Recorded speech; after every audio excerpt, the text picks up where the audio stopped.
It has been 15 days, and this is what we have. We have our SCOBY.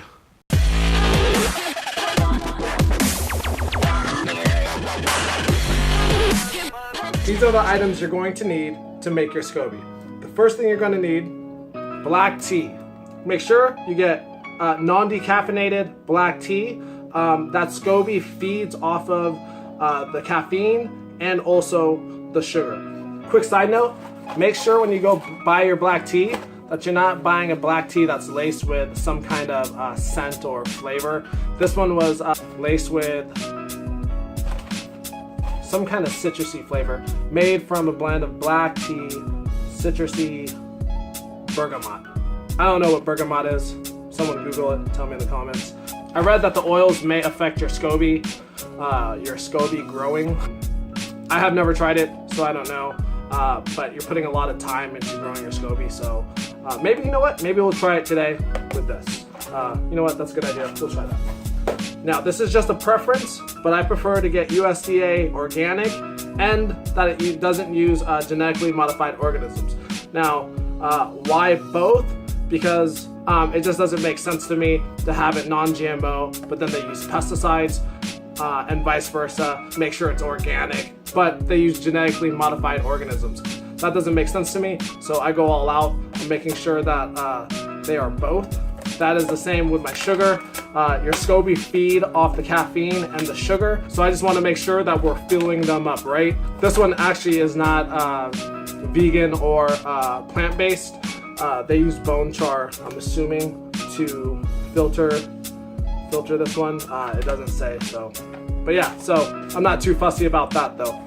Black tea, sugar, distilled water. I like using distilled water. You hear the arguments, well, it takes out minerals. Yeah, and maybe so, but also it takes out fluoride through their process. So that's what we always use when we are making our SCOBYs and kombucha. Also, you are going to need a mason jar, either size. I'm going to use, what is this? 64 ounces. I'm going to use a 64 ounce jar today, just because it's a little bit larger, obviously, than this, what is this? 24 ounce. You're going to want to make sure that the mouth is wide so you can take out your SCOBY later. You're going to need some organic and raw kombucha.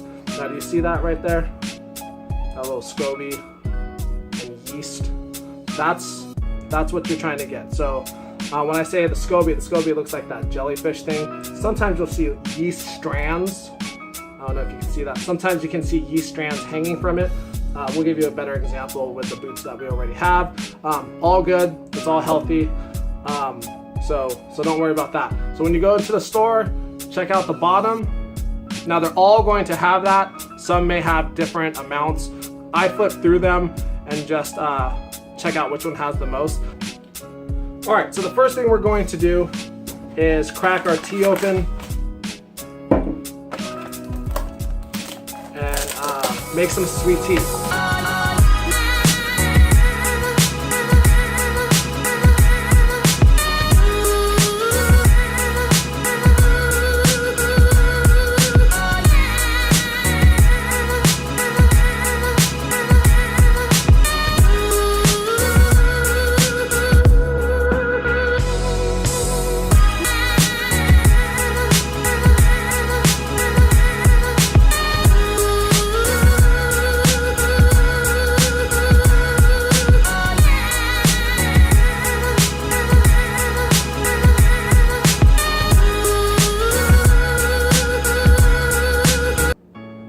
Our tea is cooled down to room temperature.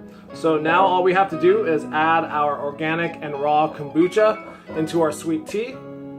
Can you see that? That baby SCOBY is going to feed off this sugar and caffeine. So the yeast and the bacteria are going to ferment this tea, and that's how we're going to get our kombucha. And also, since kombucha is acidic, what's going to happen is it's going to prevent any other bacteria from growing in our sweet tea. So let's crack this open and add it into our sweet tea.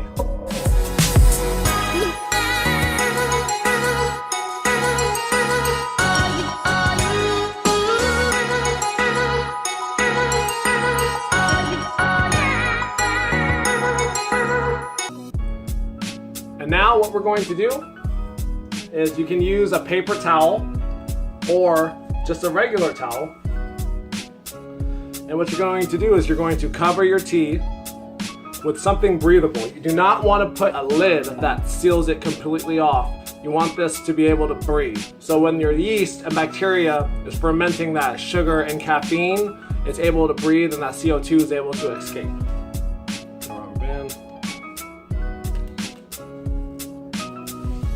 That's going to prevent any fruit flies or bugs getting into this, and it's going to let it breathe throughout the 2 weeks.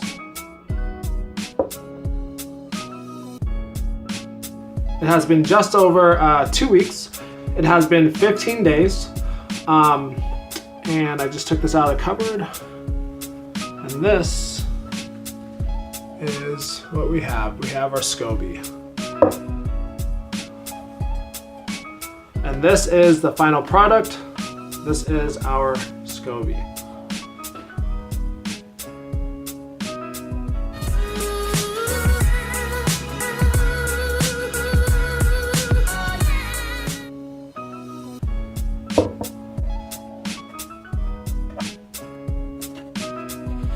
So what we can do now, this essentially is booch now. You can drink that.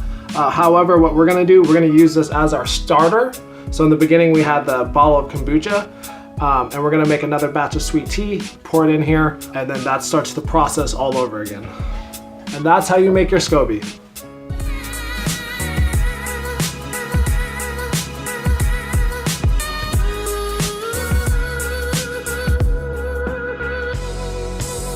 Now this SCOBY is really healthy. The yeast that grows with the bacteria, those dark strands, those dark spots, that's not mold. So don't worry, your SCOBY is still healthy. Mold is not anaerobic, it is aerobic. It needs oxygen to thrive. So as long as nothing that's not supposed to be in your booch stays out, you will be fine.